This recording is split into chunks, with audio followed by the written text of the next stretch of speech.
너는 내가 우리 주를 정언함과 또는 주를 위하여 갇힌 자 된 나를 부끄러워하지 말고 오직 하나님의 능력을 따라 복음과 함께 고난을 받으라.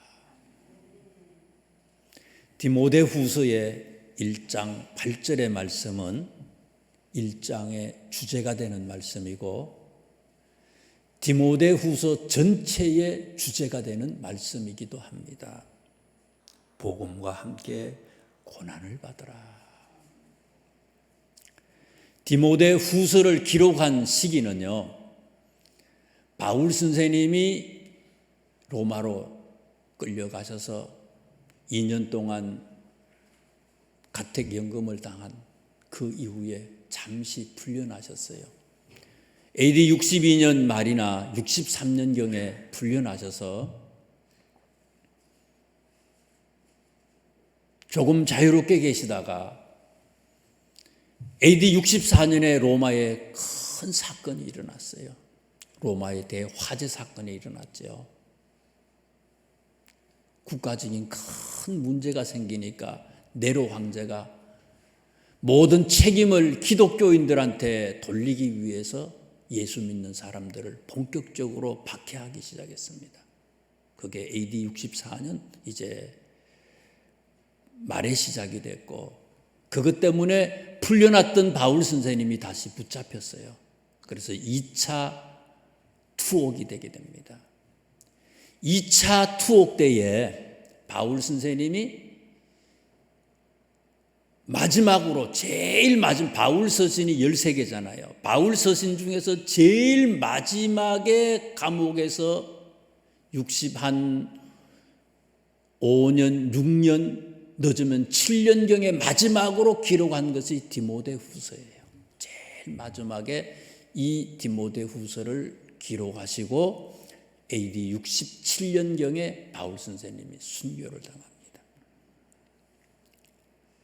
2절 말씀에 보니까 바울 선생님이 디모데에게 이 편지를 쓰셨는데 디모데에 대해서 뭐라고 호칭하는 것을 2절에 보세요. 1장 2절입니다. 뭐라고 호칭을 했어요? 1장 2절을 합독을 하겠습니다. 시작. 사랑하는 아들 디모데에게 편지하노니. 아멘. 됐어요. 여기까지만요. 디모데를 바울이 뭐라고 호칭을 했어요? 사랑하는 아들이래요. 나의 사랑하는 아들아. 디모데는 자녀가 없잖아요. 바울은 결혼하지 않았어요. 그런데 디모데를 아들과 같이 생각했다는 거예요. 사랑하는 아들 디모데야. 3절과 4절에 있는 말씀도 보세요. 1장 3절과 4절이에요. 내가 밤낮 간구하는 가운데 쉬지 않고 너를 생각하여. 바울에게 있어서 디모데가 어떤 존재냐?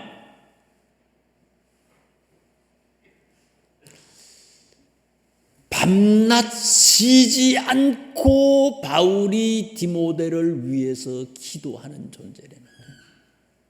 매일매일 아침 저녁으로 하루에도 몇 번씩 잊지 않고 날마다 디모데를 위해서 바울이 기도했다는 거예요. 바울에게 있어서 디모데는 아주 소중한 존재라는 거예요. 거기다가 또 보세요. 4절에 있는 말씀을 보세요. 내 눈물을 생각하여. 내 눈물은 누구의 눈물이에요? 잘 보세요. 내 눈물을 생각했다. 누구의 눈물이에요? 예? 바울의 눈물요? 디모데의 눈물이잖아요. 내 눈물을 생각하여 너 보기를 원하면. 바울만 디모데에 대해서 사랑하는 아들이고 밤낮 날마다 쉬지 않고 기도하는 그런 존재로 디모데를 아들처럼 사랑했느냐? 그게 아니라 디모데도 마찬가지였다는 거예요. 감옥에 갇혀 있는 이 바울, 영적인 아버지 바울에 대해서, 이 바울을 만나기 위해서, 바울의 이 처지에 대해서, 이 삶을 이걸 보면서 생각하면서 디모데가 날마다 디모데도 바울을 생각하면서 눈물로 세월을 보내고 있었다는 거예요. 내 눈물을 생각하여 너 보기를 원하면, 바울도 디모데도 바울을 그렇게 사랑하고 기도하고 눈물로 그리워하고 있었다는 거예요. 이 정도였어요. 바울과 디모데의 관계가 이 정도였다는 거예요. 친부모와 자녀보다도 더 사랑스러운 끈끈한 그런 관계예요. 정리하면요, 바울은 순교 직전에 디모데에게 편지를 썼어요. 아들에게 편지를 썼어요. 그러면 이 편지는 뭐겠어요? 유언이에요. 유언. 마지막으로 쓰는 거예요. 유언이라는 게 뭡니까? 마지막에 꼭 하고 싶은 얘기를 마지막에 자기의 인생을 한마디로 요약하면 뭐냐? 그게 유언 아닙니까? 자녀에게 가장 복된 길을 알려주는 것이 유언이에요. 장롱 속에 뭐가 있다, 집문서 있다, 이런 정도가 아니라는 거예요. 최고의 유산을 아들 디모데에게 남겨주기 위해서 기록한 것이 이 디모데 후서라는 얘기예요. 최고의 금덩어리, 최고의 보물을, 그게 어디 있는지를 지금 디모데한테 바울이 알려주는 거예요. 그런데 1장의 요약이 8절에 있는 말씀이고 디모데 전체의 요약이 뭐라고요? 1장 8절이라는 거예요. 다시 보세요. 1장 8절의 요약이 뭡니까? 복음과 함께 고난을 받으라. 고난 도망가지요, 우리는. 그런데 진짜 축복이 어디 있는지 아냐? 진짜 복된 삶을 사는 것이 뭔지 아느냐? 복음과 함께 너는 고난을 받으라.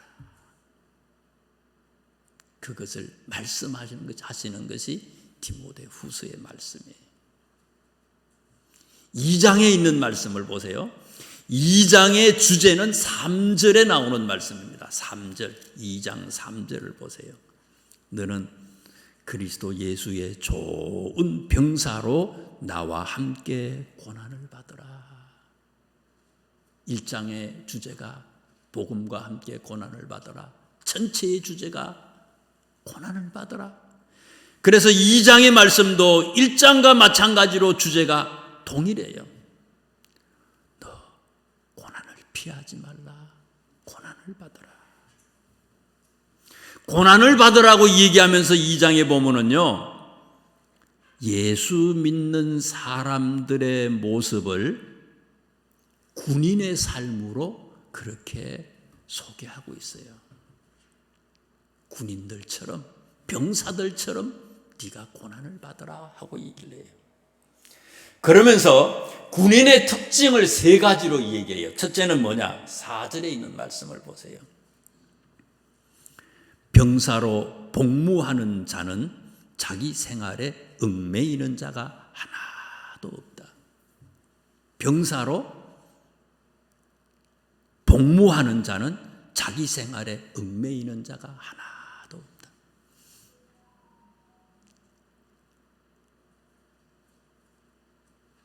군대 생활하는 사람은요, 집단 생활을 하잖아요.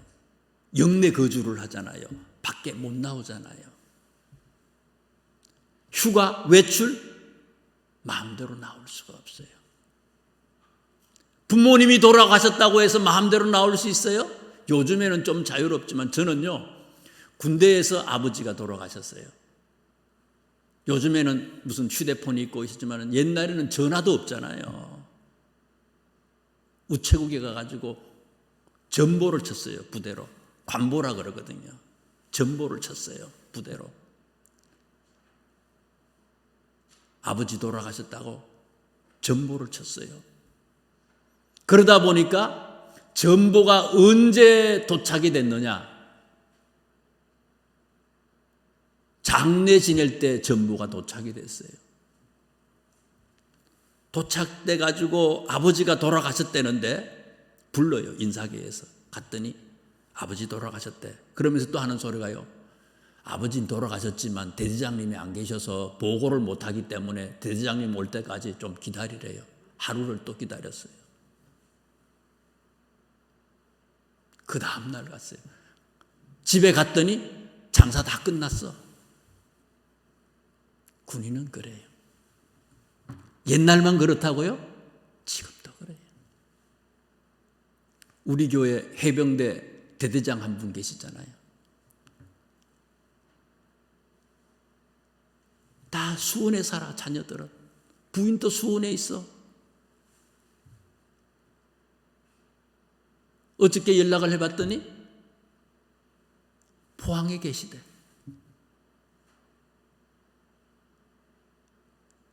아버지가 남편이 자녀를 돌보기도 하고 자녀와 함께 하기도 하고 놀러도 다니기도 하고요. 공부도 시켜주고요. 아버지의 역할도 크잖아요. 그런데 군인은 전혀 그게 안 돼. 가족과 따로 떨어져서 살아. 별개야. 뭐 소청도, 백령도, 뭐 저기 진해, 포항, 김포, 사흘도리로 뭐 댕기는 거 아니에요, 이게요. 그러면서 바울 선생님이 얘기하는 거예요. 군인은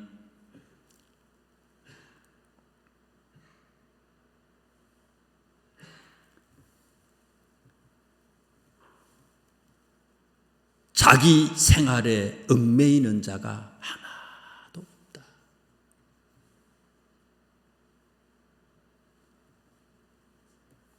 우리는 내 생활에 내 모든 일들이, 하루의 모든 일들이, 날마다의 그의 모든 일들이 내 생활에 얽매여져 있잖아요. 내가 하고 싶은 대로 하기도 하고요. 마음대로 못한다는 거예요, 군인은요. 먹고 마시고 입는 세상 일에 너무 골몰이 그것 때문에 얽매이지 말라는 거예요. 우선순위가 하나님의 영광을 위해서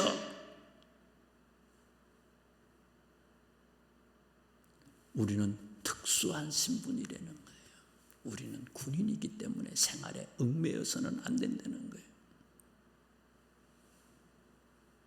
먹고 마시고 입는 그 세상 일에 얽매이지 말라는 거예요. 두 번째 또 4절에 얘기하잖아요. 군인은 병사를 모집하는 자를 기쁘게 해야 한다. 누구를 기쁘게 해야 된다고요? 모집한 사람을 기쁘게 해야 된다는 거예요. 군인은 국가를 위해서 존재하는 거예요.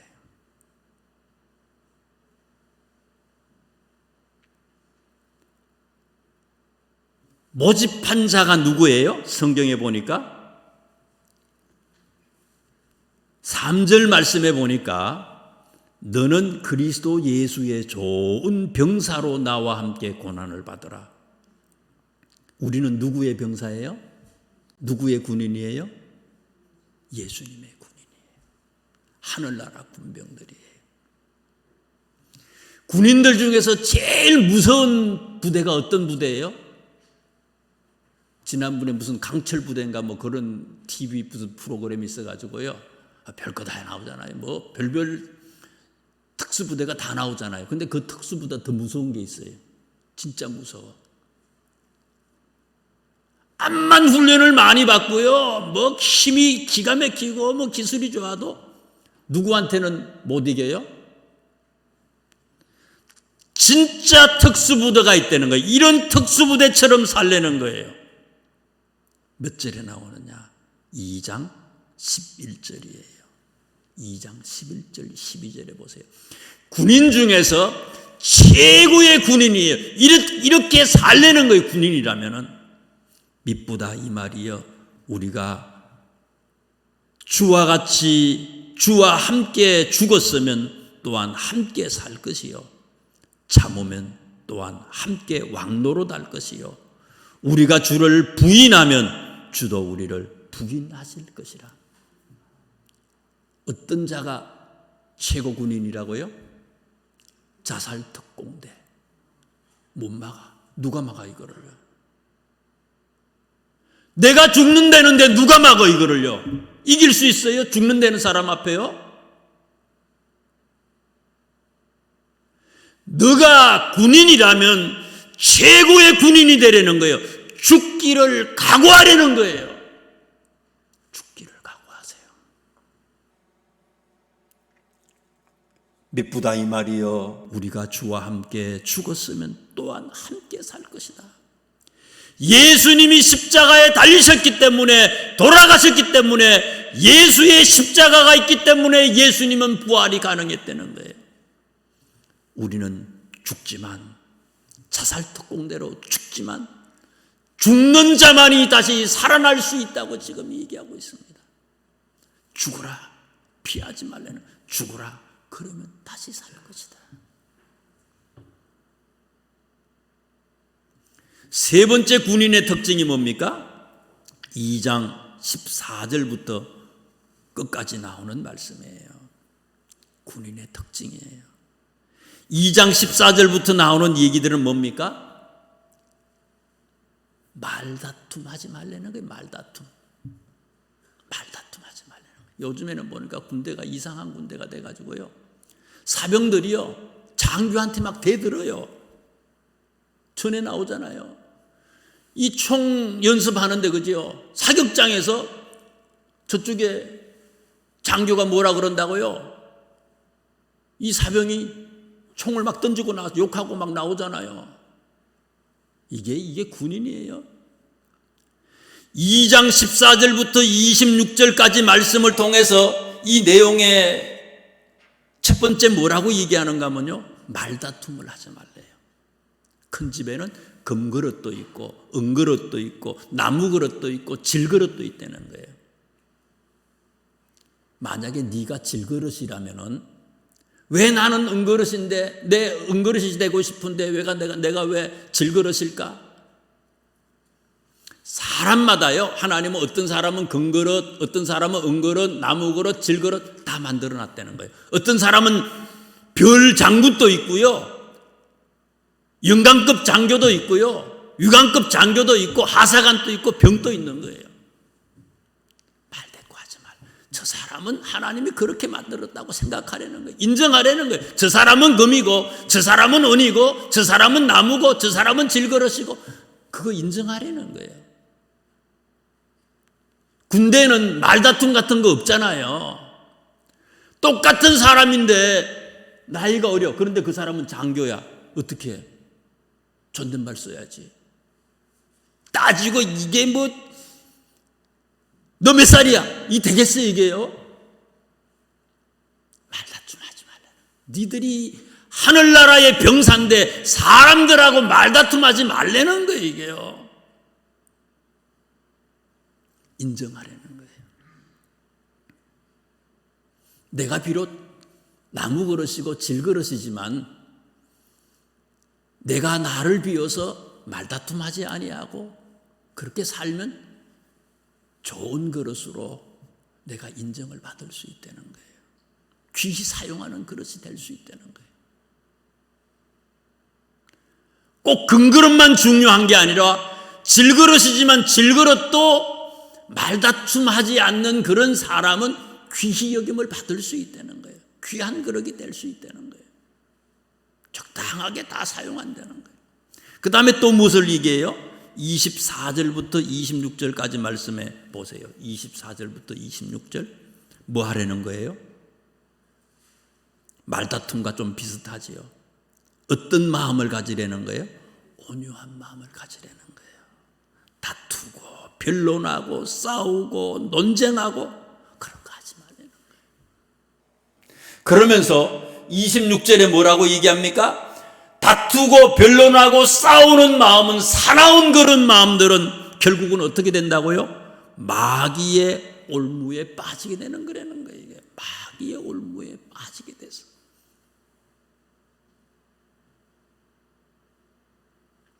왜 말다툼하지 아니하고 온유한 마음을 가져야 되는지, 이거는 나중에 3장 지나고 4장 지나고 결론에 다시 한번 말씀을 드릴게요. 이유가 있어요. 그 다음에 3장에 있는 말씀을 보십시다. 3장은 뭐를 얘기하는가 하면요, 지금 어느 때인지 아느냐, 지금의 때를 알려줘요. 우리나라도 미국한테 무슨 조기경보기인가 뭐 이런 거 들여왔대잖아요, 전에. 그래서 이게 조기경보기 이렇게 띄워놓으면은요, 이북이 어떻게 하는지, 군인들이 어떻게 움직이고 있는지 이런 걸 다 안 되는 거 아니에요, 이게요. 적군이 뭘 하고 있는지 미리 다 알았어. 야, 이 전방으로 다 집결을 했구나. 아, 이때는 이제 쳐들어올 때구나. 이거 알면 되잖아요. 중요하다는 거예요. 그래서 3장 말씀은 뭔가 하면요, 바울 선생님이 지금의 때가 어느 때인지를 디모데에게 지금 알려주는 거예요. 1절에 있는 말씀을 보세요. 3장 1절 보세요. 너는 이것을 알라, 말세에 고통하는 때가 이르러. 지금은 무슨 때라고요? 말세라는 거예요. 예수님 오신 성탄, 첫 번째 오신 예수님 초림부터 시작해서 예수님은 다시 오신다 그러잖아요. 오실 초림과 재림 사이의 모든 날들을 성경은 말세라고 얘기하고 있어요. 지금이 어떤 때냐? 말세라는 거예요. 그러면서 말세의 특징에 대해서 19가지의 특징을 소개해요. 자, 보자고요. 말세의 특징이 어떠냐? 자기를 사랑하며, 당신 없으면 죽고 못 산다고 결정적인 순간에 어때요? 여러분, 오징어 게임 그거 보셨어요? 저 하도 나 오징어 게임이 뭔지 모르겠어요. 그래가지고 하도 뭔지 몰라가지고 지난주에 한번 누구 넷플릭스 어떤 분께 있어가지고 한번 봐봤어요. 어떤 건지 봐야 되니까. 자기를 사랑하며, 부부도 소용없어, 친구도 소용없어요. 결정적인 순간에 나만 살아야 될 때는 어떻게 돼요? 다 소용없는 거예요.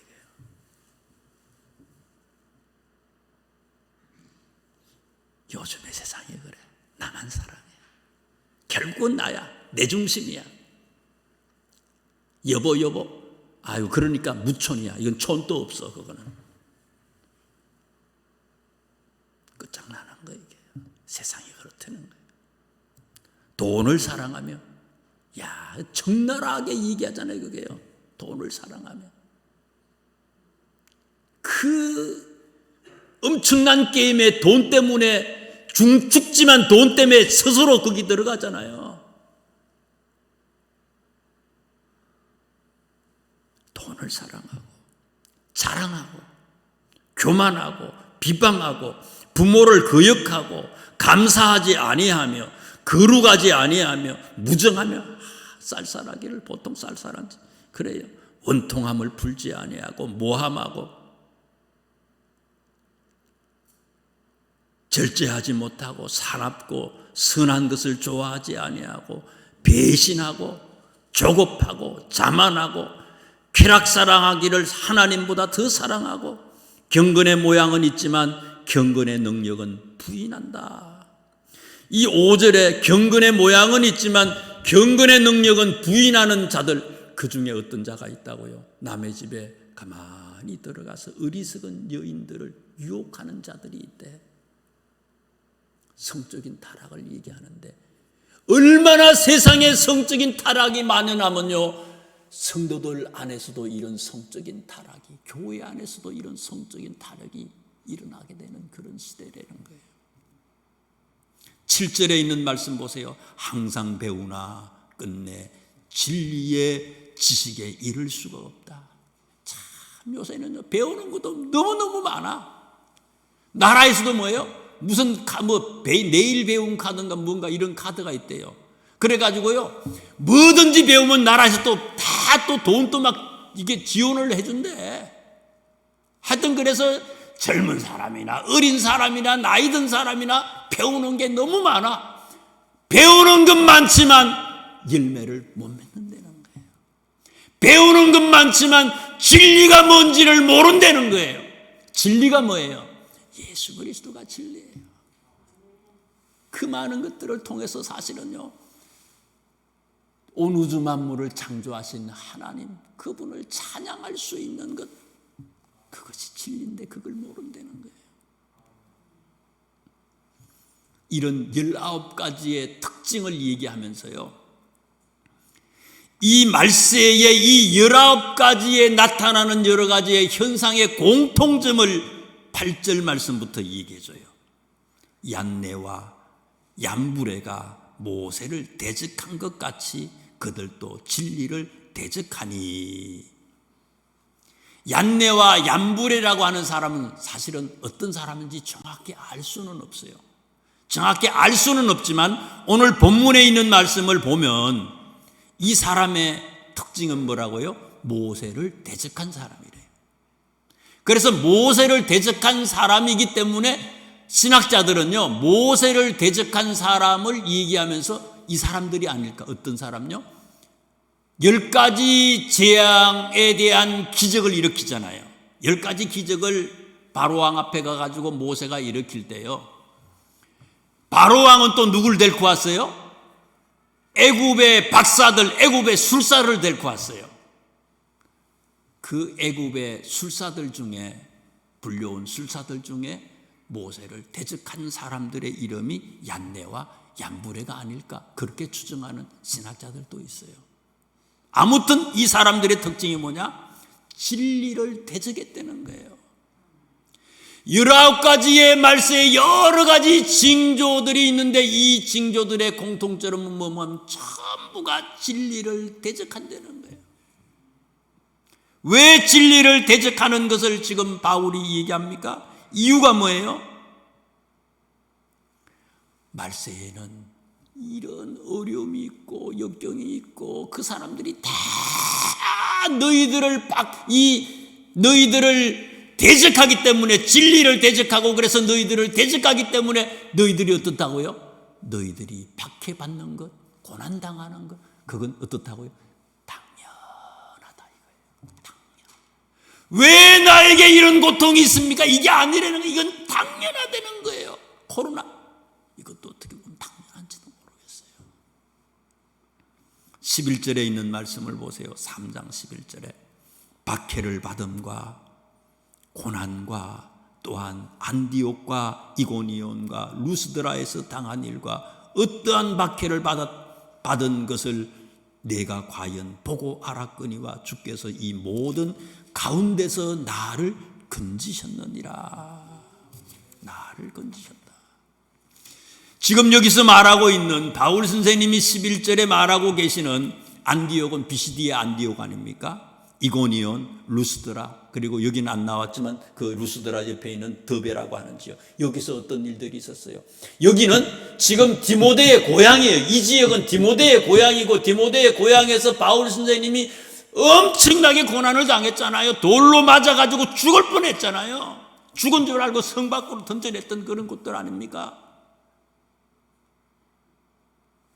내가 고난당한 것처럼, 내가 박해당한 것처럼, 내가 죽을 뻔한 것처럼 너도 앞으로 고난당하는 것이, 박해당하는 것은 당연하다. 당연하다. 11절 말씀 다시 보면은요, 이런 고난 가운데서 나를 건지셨느니라. 고린도전서 10장 13절 말씀에 사람이 감당할 시험 밖에는 너희가 당한 것이 없나니 오직 하나님은 미쁘사 너희가 감당하지 못할 시험 당함을 허락하지 아니하시고 시험 당할 주음에 또한 피할 길을 내사 너희로 능히 감당하게 하시느니라. 고난당하고 어려움 당하고 박해 너희들이 받지만 하나님은 감당할 수 있도록 너에게 힘을 주셔서 피할 수 있도록 해주신다는 거예요. 두려워하지 말라고 얘기합니다. 3장 15절 말씀부터 마지막까지 말씀은 무슨 말씀인가 하면요, 박해당할 때, 어려움 당할 때, 문제가 있을 때, 환난을 당할 때, 코로나 시절 때에, 이 어려울 때에 우리가 믿음을 변절하지 아니하고 끝까지 승리할 수 있는 비결이 뭔지 아느냐? 그것을 얘기해 주고 있어요. 무슨 얘기를 하는 겁니까? 하나님의 말씀, 성경 말씀으로 무장되어 있으면 인내할 수 있다는 것을 얘기합니다. 지난번에 디모데 전서에서도 똑같은 얘기를 하잖아요. 디모데 전서도 기도하고 말씀으로 무장하고 전도하고 양육하는 데에 최선을 다하라고 얘기하잖아요. 경건의 삶을 사는 자만이 이 박해 시대 때에, 어려울 때에 무장하고 승리할 수 있다는 것을 상기시키는 거예요. 4장에 있는 말씀을 보세요. 4장.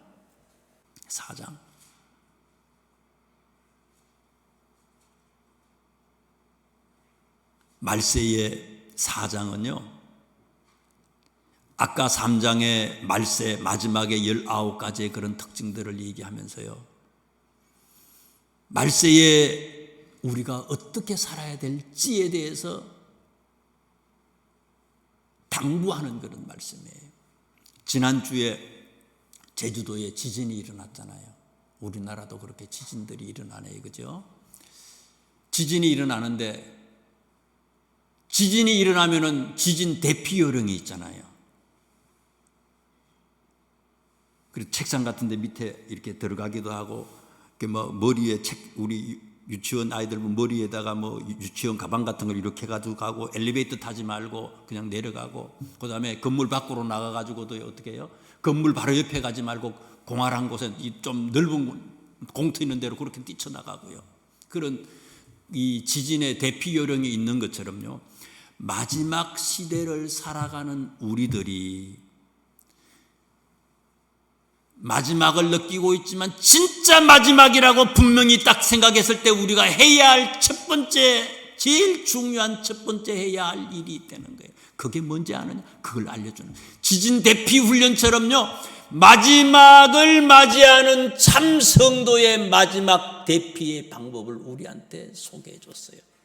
그게 2절의 말씀이에요. 4장 2절. 다 같이 디모데후서 4장 2절을 합동합니다. 시작. 너는 말씀을 전파하라. 때를 얻든지 못 얻든지 항상 힘써라. 범사에 오래 참음과 가르침으로 경책하며 경계하며 권하라. 아멘. 4장 5절 말씀에 보면요, 그러나 너는 모든 일에 신중하여 고난을 받으며 전도자의 일을 하여 내 직무를 다하라. 우리의 직무가 뭐예요? 하나님이 우리에게 오늘 또 생명을 허락해 주시고요, 연장시켜 주시고 우리를 이 땅에 보내주신 사명이 있잖아요. 우리의 책무가 있어요. 그게 뭐라고요? 전도자의 일이라는 거예요. 전도자는 마지막 순간까지 예수 그리스도를 전하다 죽어야 된다는 거예요. 마지막이 임박했다고 느끼느냐? 말씀을 전파하라. 우리의 책무이기 때문에 그렇다는 거예요. 그런 자만이 생명의 면류관을 얻을 수 있다는 거예요. 그 다음에 또 뭐를 얘기합니까? 왜 우리가 마지막에 이렇게 말씀을 전해야 돼요? 이유가 뭡니까? 한번 마지막 성경을 찾아봅니다. 좀 앞에 있는 성경인데 에스겔서 3장을 보세요. 구약 성경 에스겔서 3장 이제 한 번만 찾아보시면 돼요. 3장 에스겔서 3장 17절 19절에 있는 말씀 보세요. 페이지수로 구약 성경 1153쪽이에요. 에스겔서 3장 에스겔서 3장 17, 18, 19절이에요. 1153쪽 정도가 돼요. 파수꾼에 관한 얘기 아닙니까? 파수꾼. 보초에 관한 얘기예요. 보초는 뭐 하는 사람이에요? 적군이 오는지 안 오는지 위험을 잠자고 있는 사람들에게, 네모반에 있는 사람들한테 알려주는 사람이에요. 근데 지금 말세야, 지금 마지막이 다 가까이 와. 그러면 파수꾼은 뭐 해야 돼요? 안에 있는 사람들에게 적군이 쳐들어왔습니다, 이 얘기해 줘야 될 거 아니에요. 그런데 내가 파수꾼으로 우리 주변의 사람들에게 말씀을 전하지 않아서 그 사람이 적군들에게 죽었다 그러면 그 핏값을 누구한테 갚겠다는 거예요? 너에게서 그 핏값을 갚으리라. 그 핏값을 우리들한테 찾겠다는 거예요. 우리의 책임이라는 거예요. 내가 전하지 않아서 그 사람이 죽었다면은 그 핏값을 우리에게서 찾겠다는 거예요. 우리의 책임이요. 그러니 전하지 아니하고는 안 된다는 거예요. 마지막 순간까지 우리 주변에 있는 사람들에게 나에게 내가 복음을 전하지 않는다면 그 책임은 내 것이라는 거예요. 아까 바울 선생님이 디모데에게 말다툼을 하지 말고 또 뭐라 그랬어요? 온유한 마음을 가지라는 거 있잖아요. 변론하고 다투고 데모하고 그런 일 하지 말라는 이유가 뭡니까? 우리는 뭐 하는 사람이에요? 전하는 사람이에요. 복음을 전하는 사람이에요. 이 마지막 순간까지도 예수 그리스도를 전하는 사람인데 어떻게 다툴 수가 있느냐 이거예요. 그 사람도 예수 믿게 돼야 될 그런 존재라는 거예요. 다 형제자매라는 거예요. 기도하겠습니다. 하나님 감사합니다.